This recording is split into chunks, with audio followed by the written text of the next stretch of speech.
Hello, hello, hello. So I'm 50% of the Cal and Lulu YouTube channel, but this is my personal channel, my own channel.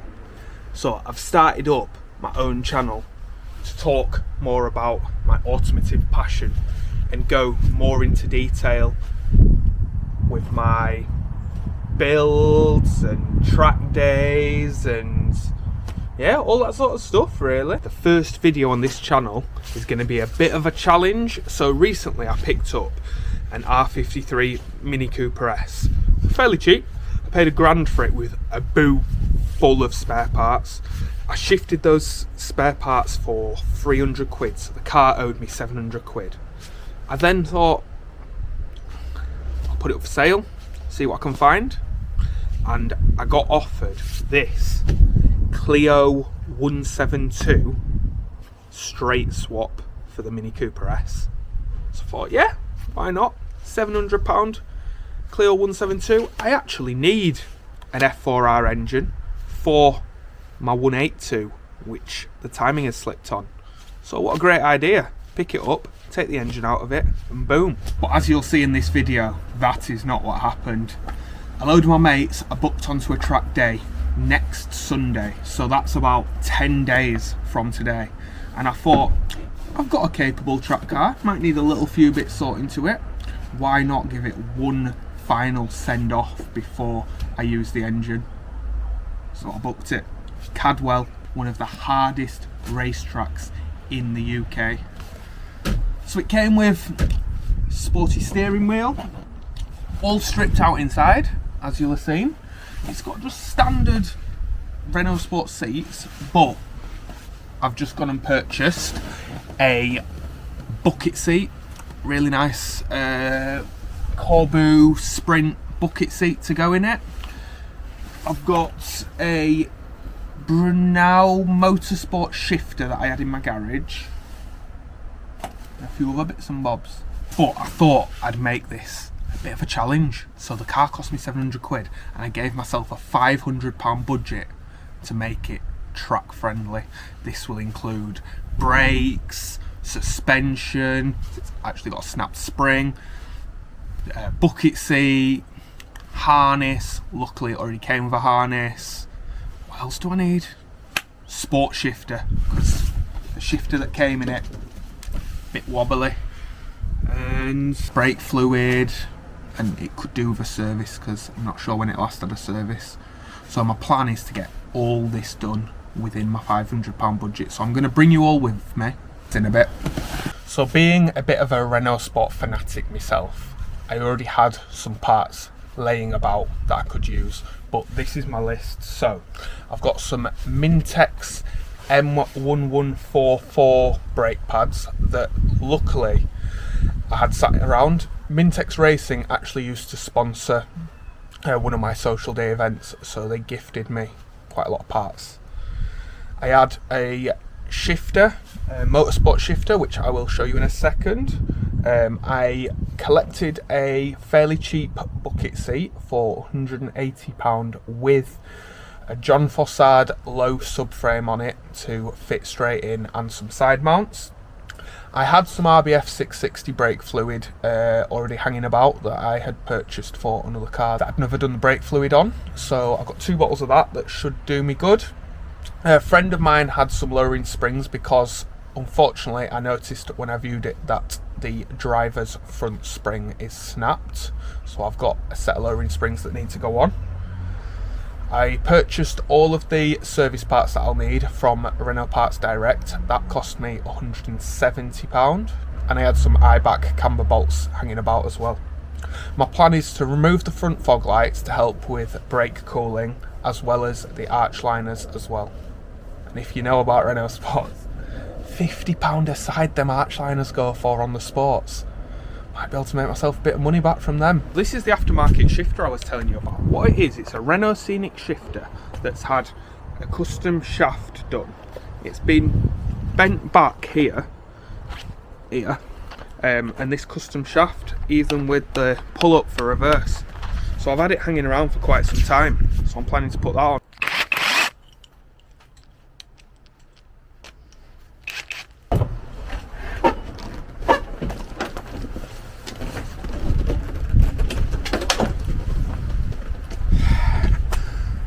these aren't light. You should feel that bucket seat. I don't know what the weight difference is, but surely getting these seats out will save like 50 kg.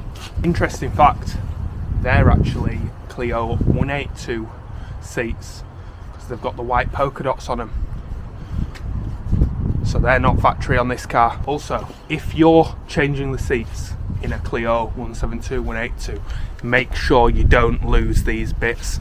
They stop the seat from being on a tilt. You'll probably see in quite a lot of track cars that when you look from behind the seats are bowing in, that's because they lose these bits.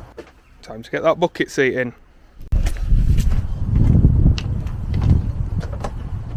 Let's try and get these tightened. Right, that's this side in. Pull my gegs up. I'll go do other side off camera. And that's playing race cars. Got the bucket seat in. Got the 6-point harnesses on. It takes ages to adjust them, but I'm getting there. I've got 1, 2 come between your legs, 1 from each side, 2 from behind. They're a little bit loose, so they still need tightening, but yeah. Obviously, I don't have a roll cage to attach them to. I really should, but it'll have to do for now, won't it? Because the issue I've got with this car is it's previously had a full fulcrum, like full cage all the way from the front to the back, and it's got the mounting points welded in, so without cutting the back ones out, my roll cage won't fit in, unfortunately. Yeah, we're getting there. Next up is the shifter. A bit like the bucket seat, a really annoying thing about the shifter in a Mark II Clio is that the bolts are underneath it. Well, the nuts. There's 4 nuts you have to take off, and then the shifter actually has to come down. So it looks like this exhaust might be in the way, and I'm not looking forward to taking this off. Looks like I might have to take the exhaust off to get the shifter out. What a nightmare. Well, I got the factory shifter out, but oh my god, what a headache it was. Now time to try and fit this. I'd say aftermarket, it's probably not aftermarket because it is actually off a Renault Scenic, but modified shifter, shall we call it. Shifter in. Have a look at this. So this is the shifter that I've been gassing up all day. 1st, 2nd, 3rd, 4th, 5th, reverse. Still got a little bit of play, but that's just a Renault shifter, really. Unless you go big money and get like a pure motorsport one or anything, then yeah. Buzzing. I have literally got a Renault Sport parts hanging about everywhere. I'm going through a tub of nuts and bolts that I had, and I only find a polybushed centre exhaust mount. So it's been custom made. There were quite a few going around on Renault Sport, like Facebook groups and the cliosport.net forum and things like that. So I'm going to get this fitted. Why not? The next purchase for this track car, I got these wheels with 4 semi-slick NS2R tyres on them for £70. Absolute bargain. So I've got them on. I've yet to lower the car down on them and see if they actually fit. So I'll get them all pumped up, get them on, get car jack down and let you know how they look. And this is it with new wheels on. They suit it really nicely, you know. And they're only 15s, so they'll be better on track than 16s. Obviously the least rotumnal mass that you can have as possible, the better. So 15s should be better than 16s, but these brakes are so tight underneath them. So tight them underneath. Yeah, it's nice. Nearly ready. Got some Renault Sport show plates to put on. As I said before, I've got some M1144 brake pads from Mintex Racing to go on. So time to get them fitted. I have also got some Mintex discs as well, but these discs seem pretty good. And by the looks of them, I think they're Brembo high carbons, so they're pretty good discs. There's no need to change them. There's still good life on these, but I've got a track day booked, so better get them changed. Probably keep them as spares. And here they are. Time to get them all nice and greased up.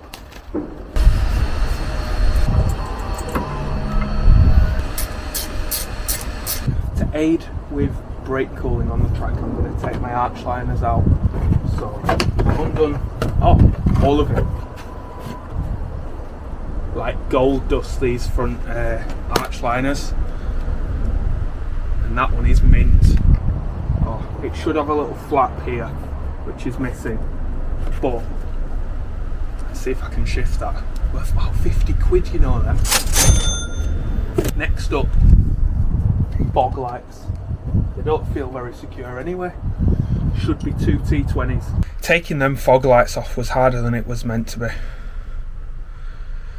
So one of them, the 2 T20s, both of them just would not move.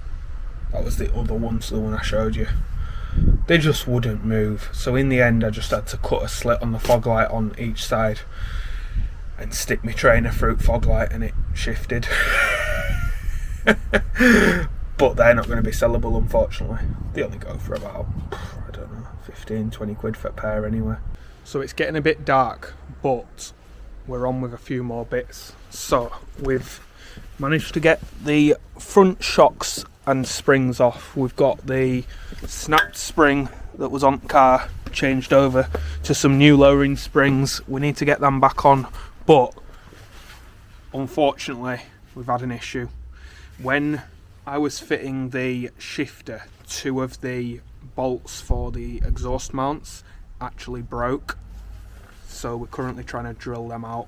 I've found some replacement ones, but trying to drill them out so that we can get the mounts back on. So it's absolutely pitch black, but we've still been cracking on, getting stuff done. Fortunately I don't have good enough lights to be able to show you all what we've been doing, but I'll just quickly run you through it now. So we've got the new springs up here, and we've also fitted camber bolts on each side. It's booked in on Friday at Bram Racing for a full alignment, geo and all that lot. So springs are on, camber bolts are on, and then we've also fixed the rear exhaust bracket that the nut had snapped on it. So tomorrow I need to take the wheel to Spigot UK in Bradford to find out the correct metal spigots for the wheels, the truck wheels with semi-slicks on that I've got. And then also there's a bit of an air leak in one of my new wheels that I bought, so I'm going to go down to the tyre shop and get them to stick it in the bucket of water and find out what's going on. Hopefully they can just like seam seal it and fix it. Fingers crossed, because I don't want to be buying another NS2R tyre. That'd set me back, you know, quite a bit out of the budget. So on with day 3 of getting this 172 ready for track this Saturday, and Ash has come all the way from Cardiff to come and help me. What we're on with today, we're just draining the oil at the moment. Some fresh oil. I've just fitted fresh plugs, oil filter, all them shenanigans. So yeah, just a service, simple shit really. Onto the cabin filter, and I thought, if this cabin filter isn't too bad, then there's no point in changing it. I might as well keep the cabin filter for my nice Clio. But I thought I'll just take this one off to check what it's like, to see if it's just a track car. Does it really need a nice cabin filter? Look at the actual state of it. There's like things growing in it. So I think for the sake of £12 I might as well stick a new cabin filter in. I've got one somewhere. I'll show you when I get it. £12.50 for a Mia Trio by Renault. cabin filter. I don't think Renault actually do them anymore, so they just use their parts company to make them. So that needs to go in here. So that filter that we've just taken off was stamped 2010, so it's not been in 14 years. So this one needs to slide in there, but I can't really show you what I'm doing because I'm not an octopus. So yeah. So the engine takes 4.9 litres of oil, which is really annoying because the oil cans come in 5 litres. So we've got to pretty much put everything in and then just leave a little 100ml at the bottom. As you'll see, I got Elf Evolution 900 SXR, which is no longer the Renault oil. They now use Castrol, but Elf is the stuff that they used to use when this engine first came out. So this is the stuff I'm going to keep using. It's what this engine will have probably been run on for a lot of its life. And also, the can's shiny, it's got its own filler, they're great. Love a good oil can. So all I've got left now, pretty much, is to bleed the whole brake system with some RBF 660 brake fluid.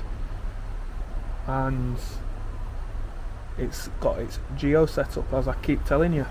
You ready? Yep. Open. Closed.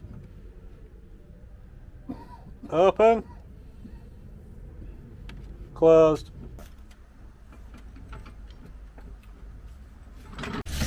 So, where I'm at with the cheap £1,200 race car build. Today we have bled new RBF 660 brake fluid through and then also fitted the lowering springs. You'll have probably seen us fitting the other springs. Unfortunately, I was sold them as lowering springs, put them on, car looked like a monster truck. So I've now fitted lowering springs. Pretty much everything is ready. I've ordered a rear anti-roll bar, white line rear anti-roll bar that should arrive tomorrow, so I need to get that on, and then I just need to get all the spares and the tools together and things like that ready for Sunday. The day before the track day, and we decide, oh, the car's looking a bit plain, we better put a livery on it. And we've got 3 hours to do it in. Lulu is just currently on with doing a checkered roof. It's gonna look ace. And then Opal is there whining away because she hates being left. So, the plan is to do the back end of it all a totally different colour, some sponsors around the car, and I'll do a little release montage of what it all looks like.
I think so, I don't know.